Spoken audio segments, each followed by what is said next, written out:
13 yaşlı uşaq dünyaya bir uşaq gətirib. Bu cinayətdir. Bu hələ üzə çıxan hadisələrdən biridir. İstismar olunub, amma qorxusundan susan neçə minlərlə uşaq var. Yetkinlik yaşına çatmayan qızlara və oğlanlara qarşı seksual istək pedofiliya adlandırılır. Qız istəməsəydi, cinsi əlaqəyə girməzdi. İndiki 13 yaşlı qızlar da qızı bular.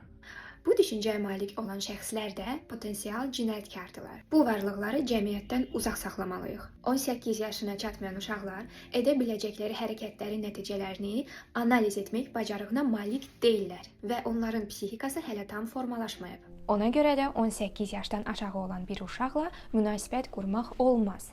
Ümumiyyətlə valideynin icazəsi olmadan uşaqla danışmaq belə olmaz. Bu 13 yaşlı qız qurbandır.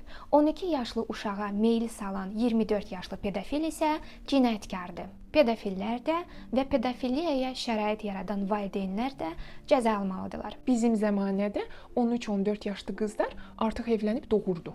Sivilizasiya olmayanda hər bir qadın 10 kişi ilə cinsi əlaqəyə girirdi və hansı birindən dünyaya uşaq gətirdiyini bilinmirdi. Və hələ də yer kürəsində bəzi qəbilələrdə bu normal sayılır. İndi bu tip düşünən şəxslərə görə biz geri qayıdıb deqradasiya edək, heyvanlaşaq. Bu arada pedofillər tez-tez zoofil də olurlar. Yəni bu xəstə məxluqlara fərqi yoxdur, qarşısında olan uşaqdır ya eşşəkdir. İndi bu verdiyim məlumatın nəticələrini siz çıxarın.